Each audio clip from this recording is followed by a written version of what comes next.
Halo dulur, jumpa lagi dengan CMA Berita Sriwijaya. Hari ini kita melo sidang PMI Organilir ya, yang sidang Rebu yang kedua. Min kemarin Rebu depan, ini Rebu sekarang ini. Kita make dulu Rebu Hasan.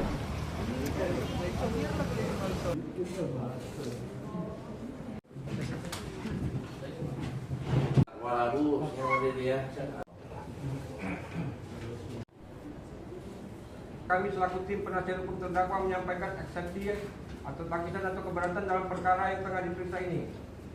Kami merasa sangat perlu untuk menyampaikan eksepsi ini demi kepentingan hukum dan keadilan serta memperoleh jaminan perlindungan hak asasi terdakwa atas kebenaran keadilan kepastian hukum sebagaimana terdapat dalam pasal 7 Deklarasi Universal HAM. Terdakwa bukan penyelenggara negara ataupun pejabat negara sehingga tidak memenuhi unsur subjek hukum dalam pasal 2 dan 3 Undang-Undang Tindak Pidana Korupsi. 3. Tidak terdapat hasil audit resmi yang menyatakan adanya kerugian negara serta sebagian dana sudah dikembalikan ke kas daerah.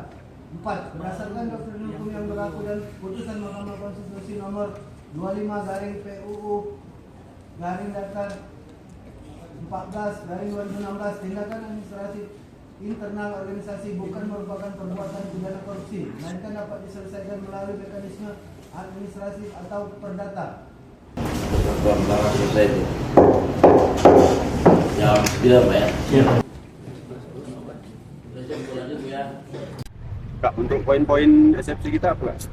Prinsipnya misi eksepsi kita bahwasanya klien kita Rabu SOS bin Hasan tidak selayaknya didakwakan atau disidangkan di pengadilan tindak pidana korupsi. Melainkan kalau memang terdakwa Rabu Hasan ada membuat perbuatan yang melanggar hukum, sepantasnya di pengadilan umum. Intinya isi eksepsi kita pada Yang Mulia Majelis Hakim, mohon terdakwa atau klien kita dibebaskan. Itu permintaan kita ya, isi dari eksepsi kita hari ini. Kenapa di pengadilan umum, Pak?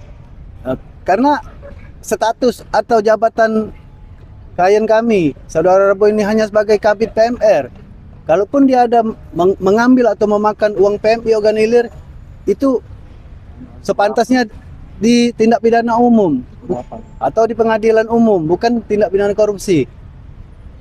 Tapi itu kan uang PMI itu uang negara, Pak. Uang negara, ya, tapi kan yang bertanggung jawab, yang pantasnya ialah ketua sekretaris bendahara, Pak. Maksudnya ketua yang tersangka gitu. Ya, keterlibatannya harus ada.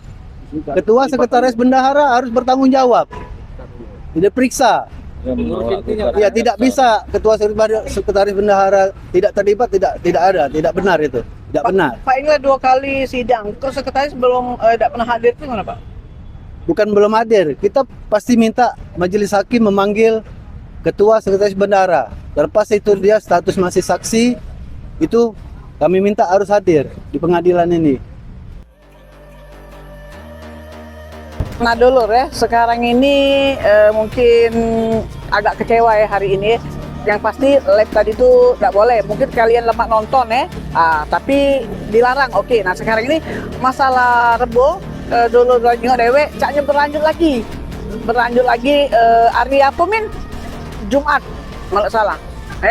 Nah jadi kuraso itulah dulu. Pokoknya kita ikuti terus. Media Berita Sriwijaya tetap mengikutin meskipun dilarang. Pokoknya harus dapat postingan untuk masyarakat. Oke?